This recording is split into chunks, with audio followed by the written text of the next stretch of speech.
Ошого мына жерде эле салып эле ошо расходду неме чечтеп чыкты элек. Ал расход мындай. Турганда компаниялар мындай бир нерсени түшүнүп алалычы. Компаниялар жол салып бергенге милдеттүү эмес. Көмүр ташып аткан компаниянын ал милдети эмес мына жерге жол салып берүү. Бул мамлекеттин милдети. Жолду салып. Эми бүгүнкү күндө мамлекеттин абалын баарыңыздар билесиз. Буга баарына бирдей жетишпей атат.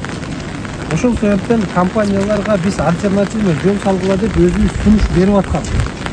Эгер эл бул жерден жанагынтип чаңдап атат, башка дей турган болсо, альтернативный жол салып ошол жака өткүлө деген маселени койгон.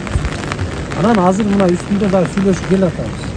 Жанагы жамоо иштерине бул жолго жардам берет компания. Бир нерсени түшүнүп алалы, мына 3,5 миң квадрат метр жерге быйыл акча бөлүнүп.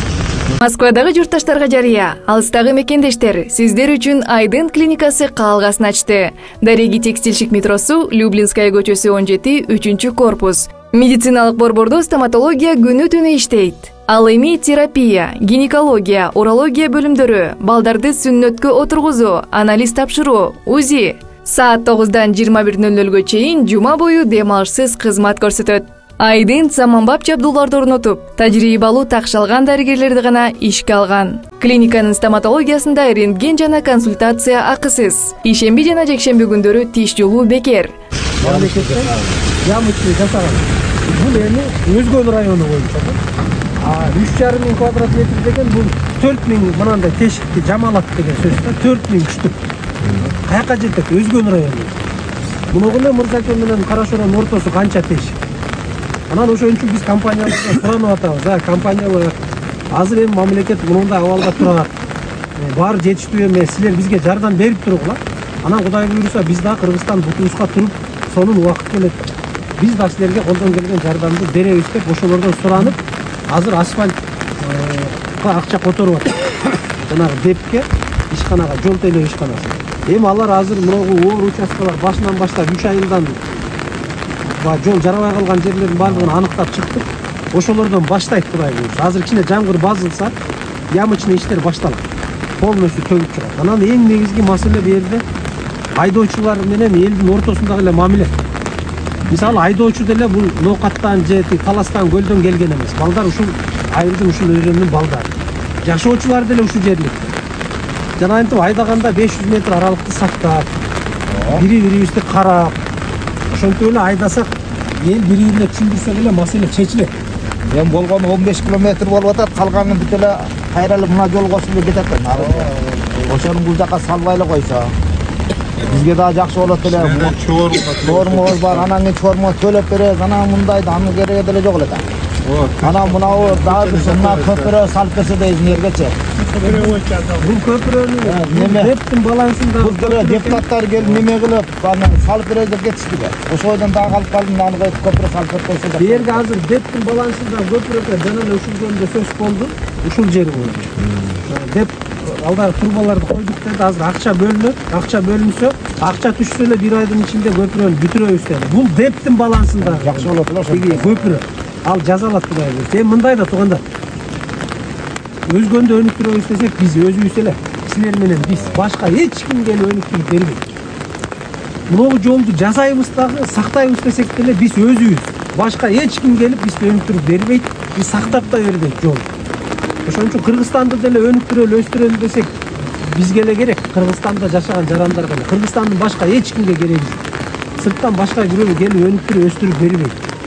Ошон үчүн сиздер бизге жардам берсеңиздер бийликке, биз сиздерге жардам берсек, биригип туруп, Кыргызстан үчүн деген бир ураанды көтөрүп чыксак, көп нерсе жасайбыз. Жардам берсеңиз, биз дагы биригебиз да. Мына өйдө жол токтотуш керек.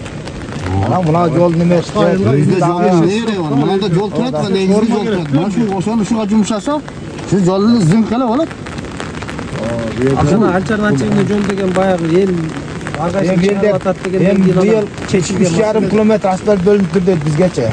5 километр. Ол келсе, дагы күтүп турса, кийинки жыл дагы бөлүнсө, ошентип эле күтүп калат, анан каттай берет машиналар. Булар айтат да, мына жол күнбөйт.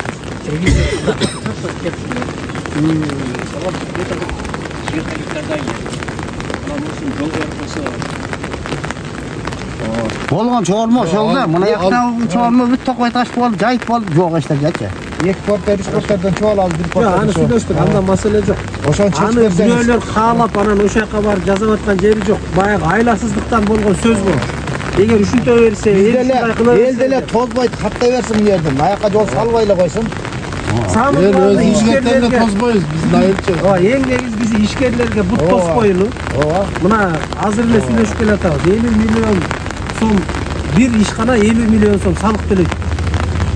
Анан 50 миллион сом мен айтып атам, айлан өзгөндү чогултуп койсок да 50 миллион сом салык төлөй турган ишкер жок. Бүгүнкү күндө ушуларды колдошубуз. Анан буларды тартипке салабыз. Мына айрым ишканалар бар экен, айлык өтүп турат, азыр чыгып депутаттарга көргөнбү. Кээ ишканалар өздөрү каалагандай эле жинеп эле каалаган жерине коюп эле иштеп аткандар бар экен. Бар. Алардын ишин токтоттук. Мына барып азыр комиссия түзүлөт, келип полностью эмесин жазып берет, проектиси менен иштесе иштейт, проект менен иштебесе иштебейт, токтотобуз ишин. Андайлар да бар экен. Мына депутаттар чырылдаган жерлерди барып көрүп келдик. Кээ бир жерлери чын чыгат. Анан эми биригип алып иштейли бардыгы. Силер бизге жардам бериңиздерби?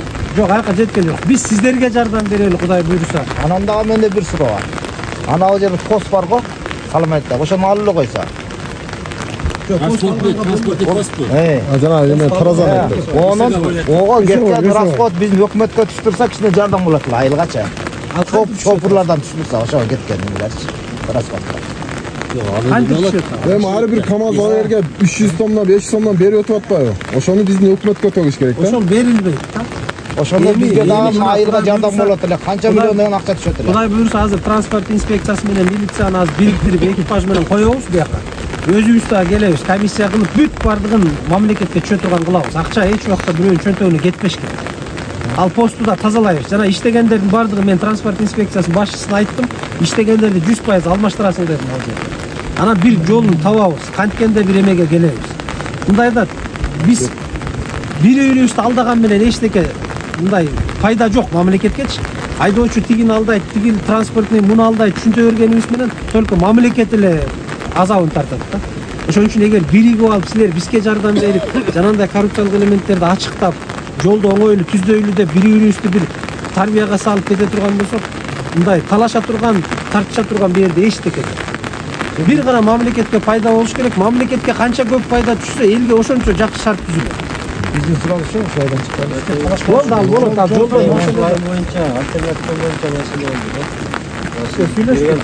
Өзү Карашорого кеткен жолду жана туристтик база кылабыз деп атпайбызбы? Аяка да айтып атабыз. Ай сонун кылып жол салалы. Эртең чет өлкөдөн туристтер келсе дагы мындай келип жолду көрүп анан барып кетет экен. Анан жолуң минтип атса, бир келген киши экинчи келбей коет буяка да. План көп. Кудай тынчтыгын, ден соолугун берсе, сиздер менен бирге ишке ашырабыз. Ош биримдердин сөзү бар экен. Жылына 3 километрден жол салып, анан кийин каттайбыз деген сөздөрү аныктуу же жалган эле Жок, эч ким салбайт. Ал компания милдеттүү эмес. Ал жанагы өздөрүнүн бере турган соцпакет аркылуу бар. Ошону жасаса эле бүттү. Компанияныкы жумушчу орун түзүп бериш тиги жерге. Эл далпар ошол жерге жумушчу орун түзүп берип, айлыгын төлөп башка кылып берсе бүттү. Şu жаңы асфальт түсөт отпайт, мына түшүп калса ушул сапатынан карап коюңуздар. Аны баягы асфальттан автобус калбай калды. Атына калды асфальт. Аны депке азыр тапсырма берип атабыз. Буйруса беришеби, ким сенет болду. Бир шалып чыгып кете берсе, асфальт болду. Бирок бир жылдан кийин таппайт ал. Мырлайтын көрдүңүз. Асфальт басылганда да келебиз. Макул, ийгилик.